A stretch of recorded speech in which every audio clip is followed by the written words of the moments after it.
दुनिया के powerful countries के पास एक हथियार होता है जिसके जरिए वो किसी भी कंट्री के लीडर को हटा सकते हैं। इस हथियार को कू कहते हैं। कू फ्रेंच जबान का वर्ड है जिसका मतलब है किसी को पंच करना, कट करना या जोर जबरदस्ती से किसी चीज को हटाना। पॉलिटिक्स में ये वर्ड तब यूज होता है जब किसी कंट्री में किसी लीडर को जबरदस्ती हटाकर किसी और को लीडर बनाया जाता है। किसी भी कंट्री में जब कू होता है तो उसके पीछे बहुत सी रीजंस और बहुत से प्लेयर्स का हाथ होता है। लेकिन आज की वीडियो में मैं आपको बताने जा रहा हूं कि पिछले 100 सालों में कैसे अमेरिका ने इन कूज के जरिए डिफरेंट कंट्रीज में अपने मतलब के लिए गवर्नमेंट्स उल्टाई। और आज आपको ये भी पता लगेगा कि ये जो हमें लगता है कि इस दुनिया में इंटरनेशनल लेवल पर बहुत से रूल्स या लॉज होते हैं, ऐसी कोई चीज नहीं। जिसके पास ताकत होती है वो जो चाहे जिस तरह चाहे कर सकता है। इस वीडियो में मैं जितने भी कंट्रीज का बताने वाला हूँ ये वो हैं जहाँ पर अमेरिका की डायरेक्ट इन्वॉल्वमेंट साबित थी, और इनमें से हर कू पर एक सेपरेट वीडियो बन सकती है। लेकिन मेरी कोशिश होगी कि मैं ब्रीफली आपको हर कू के बारे में बताऊं ताकि कम टाइम में सब कवर हो जाए। सबसे पहले चलते हैं ईयर 1893 में। ये वो साल है जब अमेरिका ने पहली दफा किसी भी कंट्री में कू किया।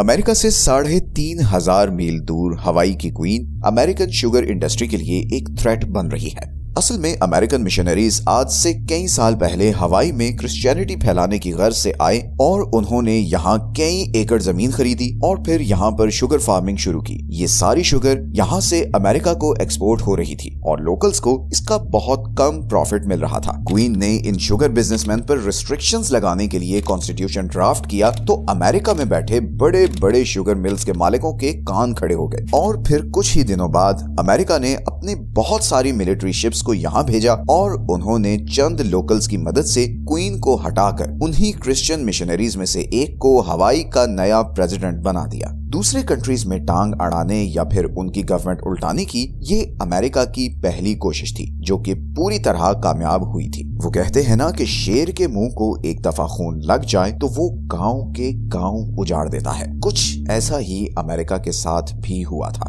अब चलते हैं ईयर 1895 में। स्पेनिश एम्पायर कोलैप्स कर रही है। उनकी सारी बड़ी कॉलोनीज में रेवोल्यूशनरी मूवमेंट्स चल रही हैं, खास तौर पर क्यूबा, पुर्टो रिको और फिलीपींस में। दूसरी तरफ अमेरिका एक नई सुपर पावर के तौर पर उभर रहा है और उसे अपने इतना करीब स्पेनिश एम्पायर की कॉलोनीज बिल्कुल भी अच्छी नहीं लग रही, क्योंकि ये बहुत ही स्ट्रेटेजिक आइलैंड्स हैं। अमेरिका किसी भी मौके की तलाश में है और उसे ये मौका मिलता है जब इधर पुर्टो रिको के पास खड़ी उसकी एक शिप तबाह हो जाती है और अमेरिका उसका इल्जाम डालता है स्पेनिश एम्पायर पर। अमेरिका अब स्पेनिश एम्पायर और लोकल्स की वॉर में ऑफिशियली उतर जाता है। वो